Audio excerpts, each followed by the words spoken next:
Hello, this is Sean Mullery from Electronic Engineering at IT Sligo, and what I'm going to look at in this lesson is a thing called bitfields. Any of you that have looked at the previous material from the previous subject, the C Programming 101 subject that I've covered, will have found quite a lot of material in there on bit manipulation. So this is inside an individual byte of a variable, we can change the individual bits around, and this is very useful because within electronic engineering, particularly in embedded systems, we need to be able to manipulate individual bits rather than just manipulating a full byte. So I've covered all of that previously, and while I may refer to it here, that's no reason not to go back and review that material if it's something that you don't know. But what I want to do is I want to introduce a new type of structure here called a bit field, and I say structure because it uses a struct in order to do it. And in order to do this, what I'm going to do is I'm going to show some examples from the PIC microcontroller. We don't really cover the PIC microcontroller in this particular module, but it is covered in other modules within the electronic engineering course at IT Sligo, and for that reason I want to just refer to it. So what I'm going to start by doing is just taking a quick look at a document for one of the PIC microcontrollers. In this case, it's the 16F88 microcontroller. Now, these documents, when you first look at them, can be a little bit daunting, a little bit like looking at a very complicated mathematics book which has symbols that you've never seen before, or like looking at a book from a completely different language than you're used to. So if you're an English speaker looking at a book in French or Russian or something like that, or particularly if you look at a book in Japanese or Chinese, which has different symbols, it can be very, very complex looking at first and can be quite daunting. What's important is that when you come to looking at these documents is that they're not meant to be read from start to finish. You're meant to be able to search through them and find just a little piece of information that you're looking for. In this case, I'm going to look at a thing called the status register, and the reason I've picked this is that obviously some other modules are running side by side with this one for people on either the full-time course or the online course, and so it may be that you've already covered some of these basic registers, and that's why I'm taking a look at this one specifically. It's not for any other reason other than that. So in a PIC microcontroller, you will have a particular register, which is a piece of memory, and that register controls certain things, but it also holds the results of certain operations that would occur. That's why it's called the status register, because it gives you the status of what's going on. Now, this particular register, the bottom 4 bits of it, they contain the status of different things that have occurred. So we can see there, and again, this is not vitally important to this particular what we're discussing today, but just to at least give you an idea of what's going on. So the least significant bit there is the carry, and this tries to figure out whether you've an arithmetic operation that you're carrying out has gone above the value that it's able to hold, and therefore what you used to do when you were in national school, where you would carry the 1, this is the carry bit that says, you know, you're carrying, you've gone over the amount. We have a digit carry as well here for if you're splitting it into sets of 4 bits at a time. You have a 0 bit to tell you if the result of an operation was 0, which turns out to be very useful, particularly if you're using assembly language. But in C, if you write a program in C and you test for 0, it's this bit that's going to be tested, even though you don't really see that from writing in C. We've got some other bits though that try and determine whether the system has been powered down for some reason, or whether a timeout has occurred, and that WDT that you see there is called a Watchdog Timer. It's something that tries to figure out whether the system has hung in some way or has not got a response within a certain amount of time. So if a certain amount of time has passed and this hasn't been dealt with, then it will go into a reset operation. And then the most significant bits, which those students that are doing the microcontroller architecture subject alongside this one may have come across the use of, is switching register banks. And what this basically is that you have sets of banks of registers that are side by side with each other so that you don't overwrite each other when you're doing certain operations and not others. Again, if you're writing your programs in C for the pick, you don't really need to worry about the register banks, but if you're writing them in assembly, you very much do. Now, all of this information, all of this functionality is all squashed into 1 byte. Okay, so 8 bits. And it holds a vast amount of information and a vast amount of statuses within that small amount of space. And that's important because these microcontrollers are meant to be very efficient in how they work. The problem with that is that when it comes to writing something in C, if we want to, let's say, change one of these register bank values or something like that, or we want to test a value or reset maybe the carry value or something like that. And again, I'm just suggesting these things that may not be appropriate to this particular register, but it may be appropriate to other registers. If we want to set certain bits and not affect the others, then that can be a little bit complex to do. And I would have covered this in the bit manipulation programs that we did previously. So the danger is that if you try and change one particular bit, that you might modify some of the other bits at the same time, and you need to be very careful not to do that. Okay, so that brings us back to how we would actually do this. So if we took an example whereby there was a value in there, and I'm just going to make up a value, let's say it was 4F, okay, which in binary would be 0, 1, 0, 0, 1, 1, 1, 1, okay.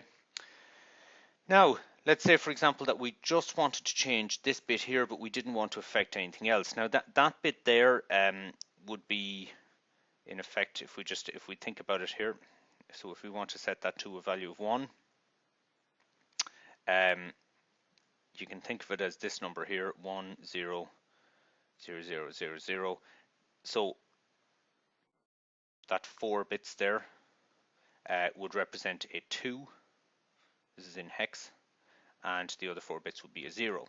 So if I was to say something like, and I obviously have to delete all that text that I'm writing out there, but if I was to say something like status reg is assigned 0x20, that will most certainly set that bit to 1. But the problem that will occur is that it will clear all of the other bits to 0. Okay, so all the other bits will become 0 by doing that. So clearly that's not what we want to do. Now, what we can do is we can OR it with this. Okay, so we can say status register is assigned status, status reg ORed with 0x20. Now what this does in effect is it takes what I have here, and I'm just going to line these up here. Okay, so if I OR these two together, the result that we will get down here will be as follows. 0 ORed with 0 will give me a 0. 0 ORed with 1 will give me a 1. 0 ORed with 1 will give me a 1. 0 ORed with 0 will give me a 0. And then each of these 1 ORed with 0 will give me a 1, a 1, a 1, and a 1. Okay, and we can now see that we've now managed to set that bit without modifying the other bits. So that's how you would actually go about just making a change to that single individual bit without affecting anything else. Now the problem with that is that it's not particularly readable. It's also easy to get wrong. Okay, so we can see there that that's not particularly obvious that the bit that I'm setting, if we look back and just see what bit I am setting there, but I think it's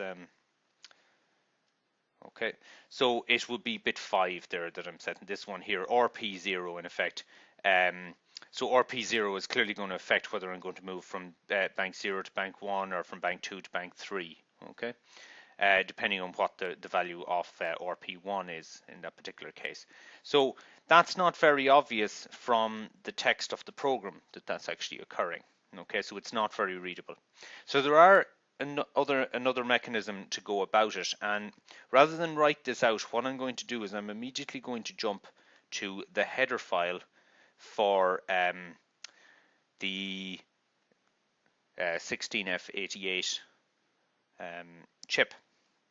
So you can see there it's called the PIC 16F88.h. It's the header file for that. And the header files for any of the different chips are in there. And again, these can look a little bit daunting until you get an idea of what goes on in them. Now, what I want you to see here is this struct. And in fact, I'm going to copy that because I'm going to bring it into my own program. And this uses a thing called bitfields. So these are all unsigned. Now you can think of those as unsigned ints, but in actual fact they only take up one individual bit at a time. So the first one is the carry, then we have the digit carry, then we have the 0, then we have the NPD, and I've forgotten what that's something to do with powering down, and I think this is something to do with the Watchdog Timer, if I remember correctly. Each of these are only 1 bit in size, as you can see there. So you put a full colon there and you put a 1 after in each case. Now, the RP, which is to do with the register select, that's 2 bits in size. And then the IRP is just 1 bit. So all of these in total add up to 8 bits. What you should notice is the order that these have been done in as well. If we hop back to our data sheet, you'll notice that the carry is at the bottom, the least significant bit. The IRP is at the top, which is the most significant bit. In the structure, it has to be done the other way around. So the least significant bit is the first one that we mention. Okay. Now, you may have spotted that all of these structs are inside a union.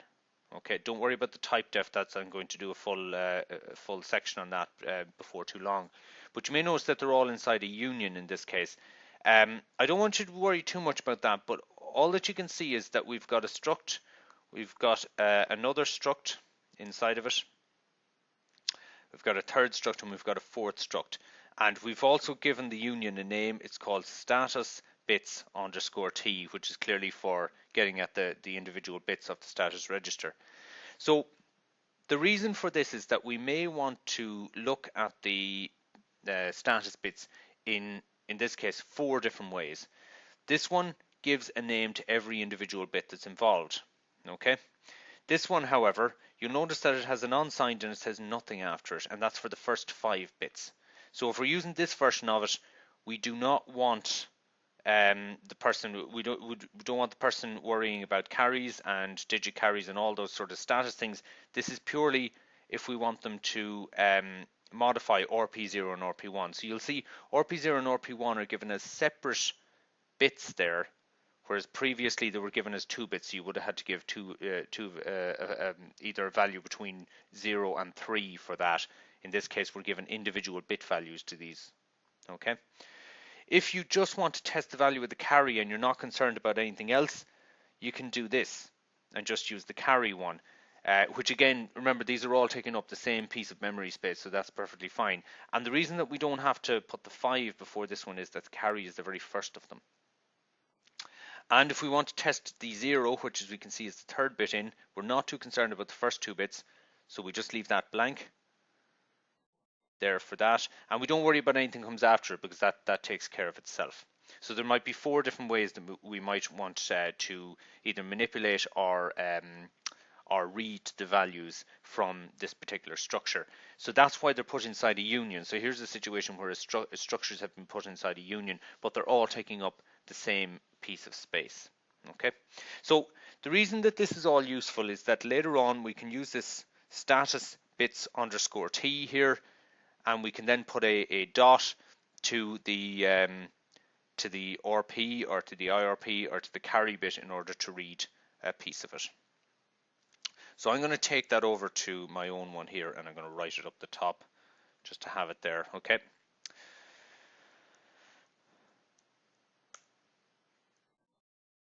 And what I'm going to do is I'm going to call this struct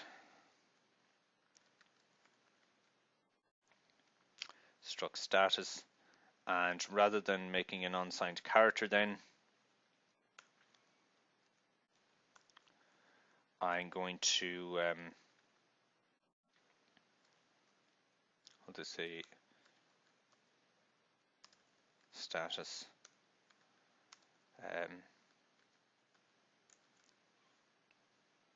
that. And then what we do is, rather than what we have there, if I want to set that particular bit there, which as I said was part of RP there, part of those 2 bits, so let's say I want to set the 2 of those, I would say something like status reg dot RP, and now for that I would give it either a value between 0, 1, 2 or 3 to decide which bank I want to set it to, and that would be done via that. And we can now see that this is a bit more readable, because if you know what the RP stands for, therefore you know which one you're dealing with. Okay, and you know it comes out of the status register, so you know what it's related to. So this is a much more readable way of doing it. Now there are advantages and disadvantages doing this. Obviously it's much more readable, but there can be cases which in which a compiler will actually generate slower executing machine language for this. So and that, that could be just simply because of the way it actually has to manipulate this data. So it may not be as efficient as the code above it in some cases, but it is much more readable, as you can see. Now, the important point about this is that in many cases you don't have to develop this struct. It's already developed in a header file, and you just have to go and look at that header file, understand what it is you're looking for, and then know how you're actually going to deal with that individual bit. So when it comes to doing embedded programming 201, which is the module that follows this, you'll be able to look up those header files and decide, well, I'm going to put something out to a port, or I'm going to change some value in a status register, and I don't need to worry about setting and manipulating bits in the way that we showed previously. I can literally just name each one of those individually if I'm going to be using them. Okay. So that's the idea of that, and what I'm going to set as a little exercise is that you go and you look at the bit manipulation that we've seen previously in the foundation material, or the C Programming 101 material, and I'm going to get you to print out the information from the status register. So there was a program in there for printing out the bits. Actually, now that I think of it, I don't know, did I actually give a recording of that, or was it just an exercise? I'll give it to you as an exercise now anyway. So I'm going to give you a little exercise where I want you to actually print out the bits by going through each one of them individually and seeing if those numbers come up correctly. And I can always do a little wrap-up lecture at the end if that caused problems for people. So we'll see how we go with that. Okay.